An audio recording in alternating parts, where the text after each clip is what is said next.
Olá, meus irmãos e irmãs, tudo bem com vocês? A paz do Senhor Jesus Cristo.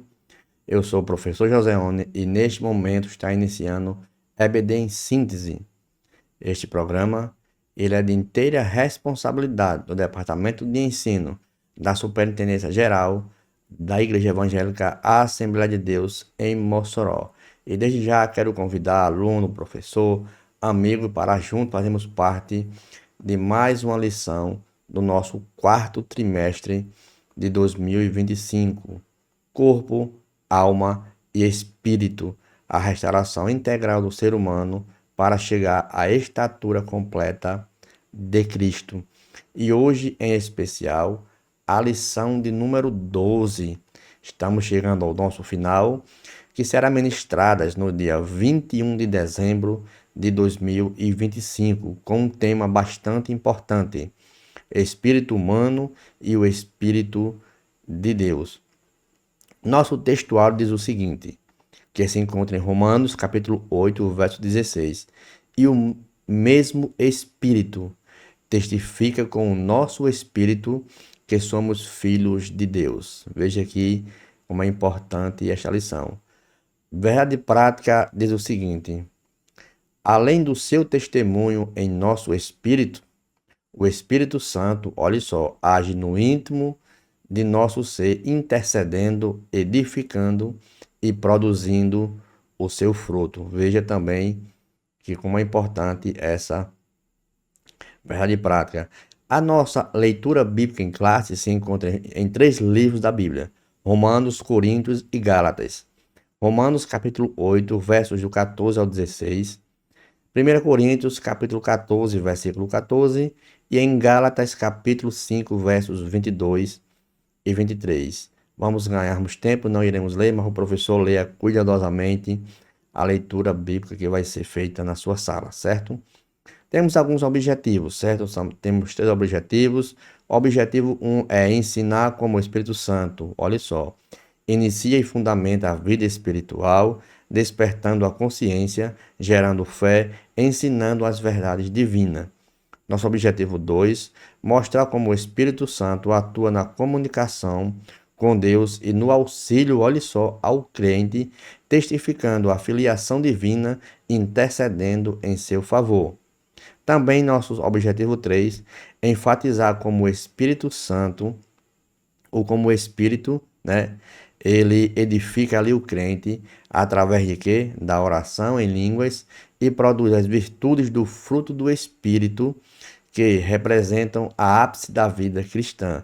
É interessante que nessa aula de hoje a palavra de Deus ela vai nos aprofundar entre uma comunhão entre o espírito humano e o Espírito de Deus, através de fundamentos bíblicos e de experiências pentecostais, certo?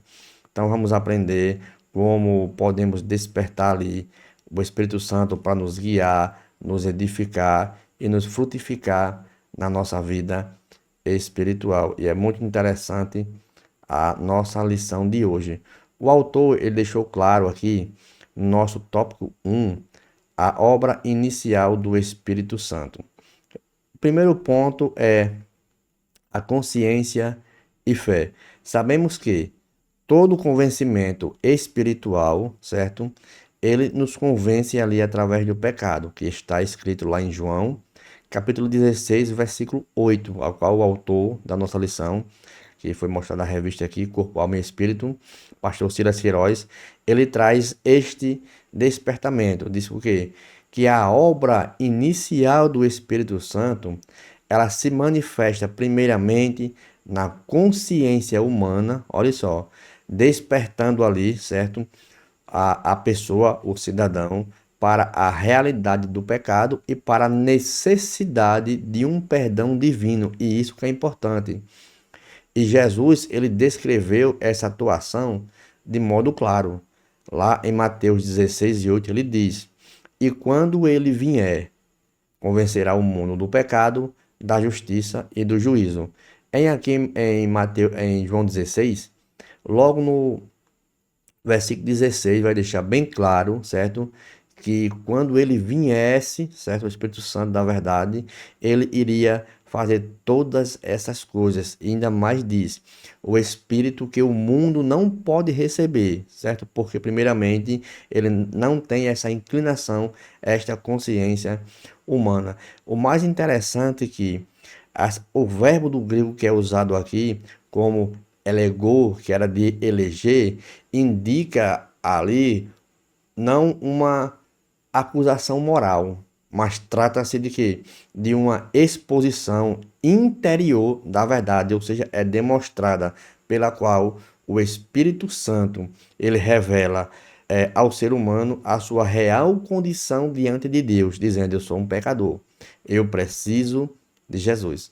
Então, esta é a condição que nos traz a lição de hoje. E através desse convencimento, não é apenas emocional, mas ele é cognitivo e espiritual. E isto que é mais importante. Por quê? Porque ele vai levando o homem a reconhecer a sua culpa e a sua incapacidade de salvar-se a si mesmo. Por isso que ele age logo na consciência humana. E se não for através do Espírito Santo de Deus, o homem em si, ele não conhece que é, não reconhece de fato que é um pecador, porque a sua natureza já é inclinada da sua natureza pecaminosa. E importante também, existe pontos de vistas que esta obra, este convencimento, ele não elimina ali a responsabilidade humana. Por quê? Porque torna o indivíduo capaz de responder o chamado divino. E sem essa iluminação do Espírito Santo, o pecado permanece ali no oculto ou até mesmo relativizado. É tanto quando a gente lê lá em João, capítulo 3, verso 19 e o verso 20, o Senhor diz: e a condenação é esta, que a luz veio ao mundo, e os homens amaram mais as trevas do que a luz, porque as suas obras eram más. Olha só. Verso 20 diz: porque todo aquele que faz o mal aborrece a luz e não vem para a luz, para que as suas obras sejam reprovadas. Em algumas versões, sejam manifestas. Então veja que o quanto vai nos trazer esta lição uma responsabilidade para a gente através do Espírito Santo e do Espírito de Deus. E o homem, ele é incapaz de conhecer somente com o seu espírito, porque a sua inclinação já é mal. Porque a fé, ela traz o resultado da ação e do Espírito Santo através da palavra de Deus. O texto corretamente afirma que o Espírito ele remove a incredulidade e ele produz a fé mediante a palavra. E é por isso que essa palavra ela é poderosa. Lá em Romanos capítulo 10, verso 17, Paulo deixou bem claro, de sorte que a fé ela vem pelo ouvir e ouvir a palavra de Deus. Então a fé salvadora não nasce de uma capacidade natural do ser humano, mas de um resultado de quê? Da graça divina que foi operada. É tanto que Paulo diz: pela graça sois salvos mediante a fé. Isso não vem de vós, é dom de Deus. Então observe que o Espírito ele atua iluminando o entendimento, tornando ali eficaz a proclamação do evangelho no coração do ouvinte. Então este que é o resultado, certo?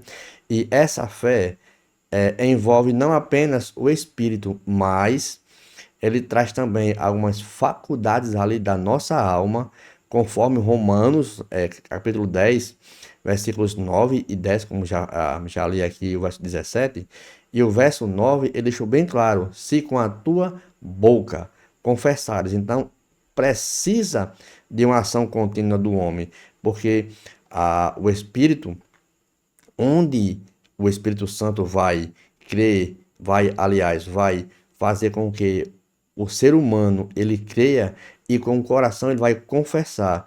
A boca vai indicar uma resposta integral, ou seja, eu quero aceitar ao Senhor Jesus Cristo. Por isso que muitas situações o ser humano ele não sabe distinguir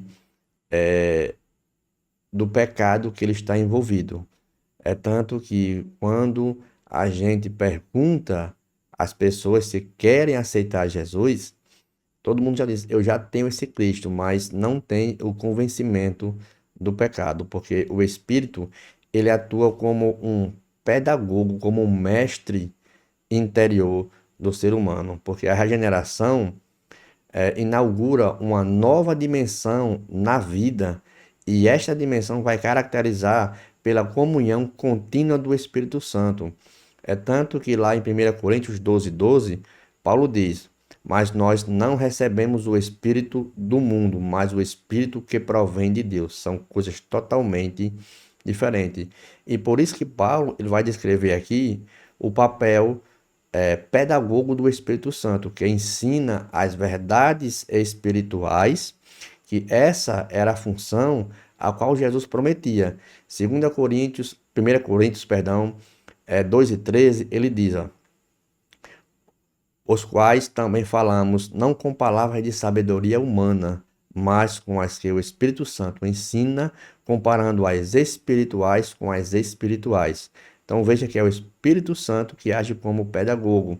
É tanto que Jesus mesmo disse lá em João 14:26, quando o Espírito Santo ele vos ensinará todas essas coisas. Então, meu irmão, veja que temos muito assunto a ser tratado dessa lição, mas não sai do seu local, que logo logo iniciaremos o nosso bloco 2, que tem apenas 2 subtópicos, e esse tópico ainda tem muito mais coisas para a gente passar através dessa lição maravilhosa.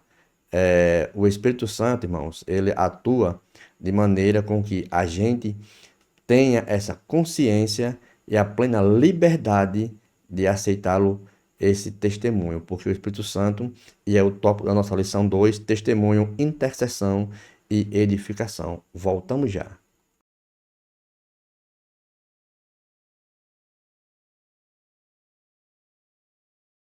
Olá, meus irmãos, estamos de volta agora para o nosso bloco 2, com o tema testemunho, intercessão e edificação. O autor ele coloca que o Espírito testifica ao Espírito. É tanto que a nossa lição vai trazer ali um paralelo com Romanos, capítulo de número 8, que constitui um dos capítulos mais densos da teologia paulina, acerca de quê? Da vida cristã no Espírito. Logo no capítulo 8, é claro que Paulo deixou bem claro, portanto, agora nenhuma condenação há para os que estão em Cristo Jesus. Então veja que nós já fomos libertos dessa condenação, mas por conta de quê? Por conta da palavra. Após tratar dessa condenação, certo? E da nova dinâmica que ele nos traz ali da maneira espiritual, o crente ali, e Paulo vai abordar uma adoção, certo? De filiação. A realidade que não é apenas um fator jurídico, mas é uma experiência e uma relação íntima com o Senhor Jesus Cristo. Por quê? Porque o nosso textuário deixou claro, e Paulo escrevendo aqui em Romanos 8,16, diz que o próprio Espírito, ele confirma, ele testifica ao nosso espírito que somos filhos de Deus. Essa confirmação revela uma comunicação espiritual interna, distintas de sinais externos ou meramente emocionais. Então, é algo do mais íntimo do ser humano. É tanto que no grego essa palavra confirmar, ela vem da raiz de testemunha, ou seja, simartíria, que vem de martíria, né? Que significa literalmente testemunhar juntamente com. Então, o Espírito Santo, ele testemunha com o nosso espírito. E a ideia não é que o Espírito Santo, ele vai substituir o espírito humano, pelo contrário, mas que ele vai testemunhar em consonância, em harmonia com o nosso espírito, com o espírito humano. E isso pressupõe que o espírito humano, ele é regenerado através do Espírito Santo, certo? Ele vai ter agora uma relação viva com Deus, porque o Espírito Santo, ele vai testificar com o meu que eu sou um filho de Deus, e E nós vamos ter agora uma experiência subjetiva, certo? Fundada numa verdade objetiva. Agora sim, agora eu sei o fato que eu sou pecador e que eu estou, através da palavra, eu estou me arrependendo, porque a palavra fez com que ela penetrasse no meu íntimo, o Espírito Santo, ele fez esse convencimento e nós aceitamos a ele através da fé. E esse testemunho, ele não deve ser entendido como uma voz audível ou uma revelação mística independente, como tem muitos por aí, mas pelo contrário, mas que é algo que vem diretamente das Escrituras, que é uma convicção interior profunda, produzida pela ação e a medida do Espírito Santo que confia nas promessas de Deus. Isto sim é um convencimento da palavra e do Espírito Santo de Deus. Mas através disso nós temos fé, temos convicção e agora nós temos uma segurança no Senhor Jesus Cristo. Observe que a palavra convicção e segurança, elas são somente compreendidas pela fé. Como eu vou ter uma convicção e vou ter segurança se eu não tenho esse convencimento que é dado pelo Espírito Santo ou até mesmo pela minha fé? Porque Paulo, ele expressa essa dimensão de um experimento em suas orações pelos Efésios. Capítulo 3, verso 17, ele diz: para que Cristo, pela fé, em vossos corações. Então ele deixou bem claro que para que Cristo habite, olha só, mas como? Para que Cristo habite pela fé em vossos corações, a fim de que arraigados no amor. Então somente o Senhor Jesus Cristo ele pode nos trazer este amor. É tanto que também no verso 3, capítulo 3, verso 19, ele diz: e conhecer o amor de Cristo, que excede todo o entendimento, para que sejais cheios da plenitude de Deus. Então veja o quanto isso é importante. Interessante que eu, olhando o comentário de Stanley Roth, ele observa que a segurança filial ela é essencial para uma vida cristã madura, confiante e livre do medo da condenação. Então veja que ele deixou bem claro que através dessa filiação eu tenho segurança, porque agora eu sou um filho de Deus. E nesse momento aqui agora, como eu sou um filho de Deus, o Espírito Santo ele vai interceder, certo? Através do meu espírito, além de eu ser um filho de Deus, ele vai fazer algo semelhante, porque nós temos essa fraqueza. Paulo produz aqui e que a dimensão profunda da atuação do Espírito Santo é semelhante a que ele introduz ali, certo? Algo maravilhoso na gente, que a gente passa a ter uma fé agora, não uma fé de fazer milagres ou outro tipo de fé, mas uma fé salvadora. Romanos 8:26, Paulo diz também: o Espírito semelhantemente nos assiste. Olha só, isso é interessante em nossa fraqueza. O verbo que ele usa aqui, tornar parte junto, ou seja, então o Espírito Santo ele atua junto porque ele sabe que de nós mesmos nós não temos essa condição. E ele participa ali ativamente na vida do crente, certo? E o crente através da oração, especialmente quando algo nos torna ilimitado e ele chega agindo ali nas nossas fraquezas. Por isso que o texto diz que com gemidos inexprimíveis. Então, Paulo deixou bem claro ainda que esse gemido, interessante que Paulo, ele deixa claro que não devem ser reduzidos a uma simples emoção humana, nem automaticamente uma identificação com manifestações específicas, mas ele aqui entende que é uma atividade espiritual profunda que transcende uma linguagem que não dá nem para dimensionar esta articulação, porque o Espírito Santo, ele intercede conforme a vontade de Deus. Observe isso aqui. Em Romanos 8:26, Paulo diz que o Espírito intercede, certo? Com gemidos inexprimíveis.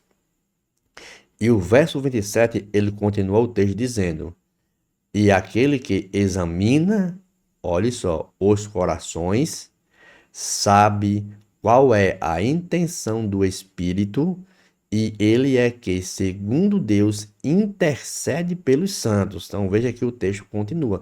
Então ele vai sondar os nossos corações conforme a vontade de Deus, e em perfeita harmonia com o propósito divino, suprindo o que? As limitações humanas. Então vale destacar que essa intercessão garante que a oração do crente jamais é inútil, mesmo quando ele não sabe exatamente nem como orar, o Espírito Santo chega agindo nessa relação. Além do que pedimos ou pensamos, como Paulo deixou bem claro em Efésios capítulo 3, versículo de número 20, porque a intercessão, ela explica em parte uma amplitude de uma ação divina maravilhosa, porque Deus age além do pedido consciente, além do pensamento racional, porque a, a oração cristã, ela não é limitada pela capacidade humana, né? Pois o Espírito, ele traduz nossas necessidades mais profundas para Deus. Então veja, irmãos, como essa aula é bastante importante. Mas nosso bloco 2 já acabou. Logo, logo iniciaremos o bloco 3 com edificação e fruto do Espírito. Voltamos já.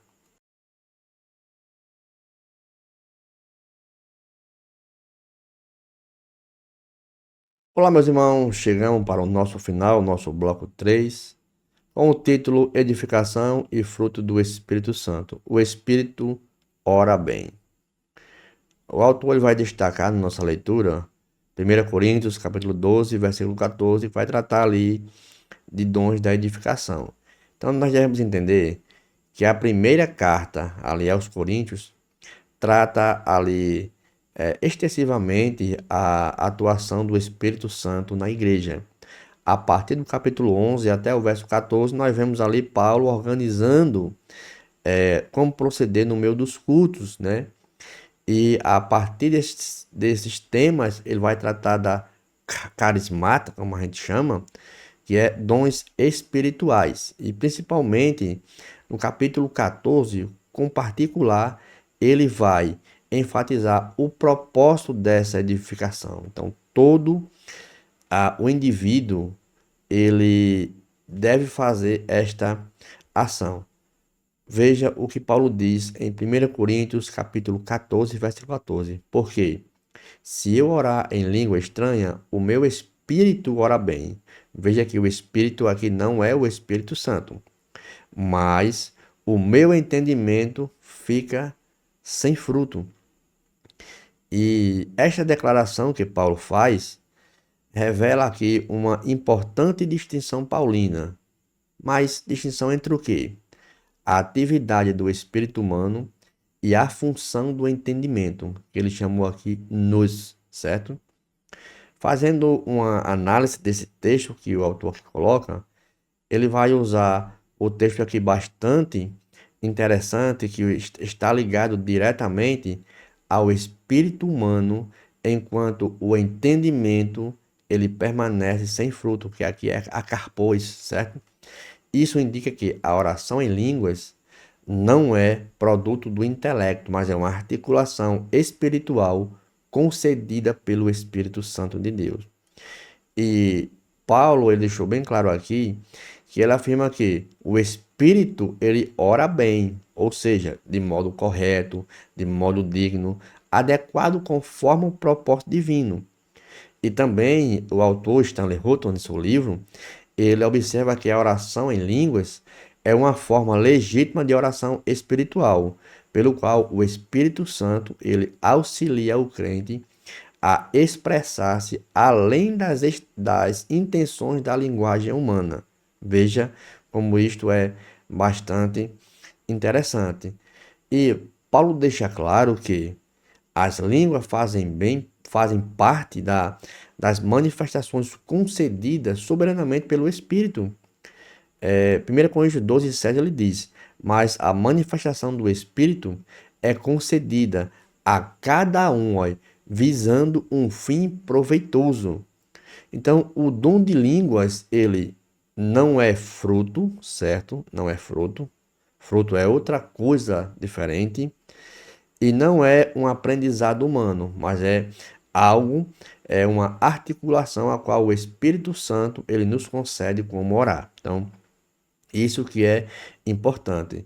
Isso ele preserva através dessa oração o caráter teocêntrico ali do dom, e ele vai impedir que as nossas emoções seja ali um sinal exterior. Então, isto que é bastante interessante. Por quê? Porque internamente, certo? Isso vai expressar para o exterior, para fora, porque isto é uma edificação pessoal e profunda. Por quê? Porque Paulo diz, aquele que fala em língua estranha, o que que ele faz? Ele edifica a si mesmo.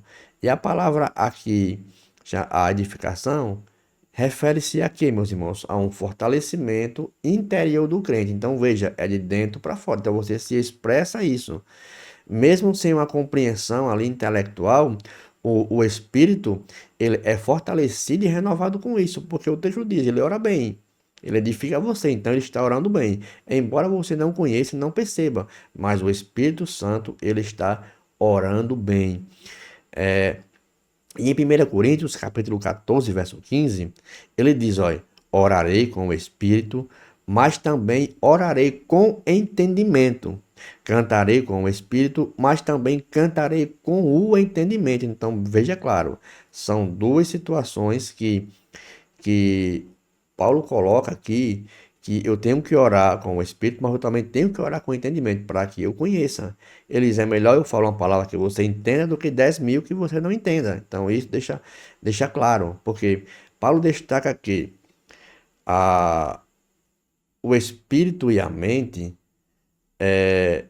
ele tem um equilíbrio audível e saudível, na qual ele diz que ambos são utilizados conforme a ocasião e o propósito. Então, isso é específico que Paulo ele tenta colocar aqui. Do ponto de vista pentecostal clássico, a oração em línguas ela é compreendida como um recurso divino para a edificação. Isto é fato, porque Paulo diz que quando eu oro em língua eu estou me edificando. Especialmente quando isto torna ali uma devoção pessoal entre você e Deus, fortalecendo ali a sua fé e a sua comunhão com Deus.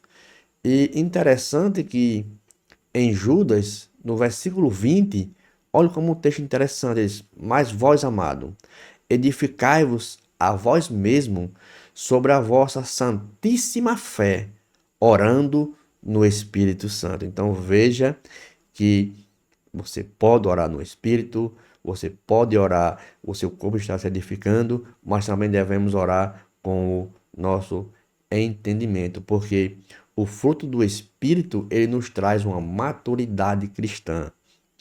Lá em Gálatas capítulo 5, versos 22 e 23, e em diante vai ter ali fruto do Espírito, 9 frutos do Espírito, que é caridade, gozo, paz, longanimidade, benignidade, bondade, fé, mansidão, temperança. Eles contam essas coisas, não há escravidão, não há lei. Então, através do nosso Espírito e do Espírito Santo, temos que ser libertos dessa situação e fazer o carpos pneumatos, que é dons, ou aliás, frutos do Espírito, que é diferente dos dons que são concedidos conforme a soberania divina, Mas o fruto refere-se ao caráter, o nosso caráter, através do Espírito Santo.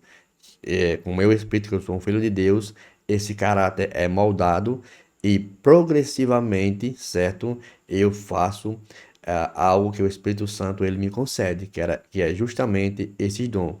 Então, os frutos do Espírito, ele envolve todo o ser humano, certo? Ele também envolve uma dimensão espiritual, moral e relacional, porque isso depende do seu caráter, do caráter cristão, certo? E ele expressa uma vida visível e audível do Espírito Santo de Deus. Observe que o fruto do Espírito é a evidência mais clara da presença e da atuação contínua do Espírito Santo na vida do crente. Então, se o crente ele não tiver essa evidência, se ele não produzir fruto, João deixou bem claro que o raiz já está posto à árvore.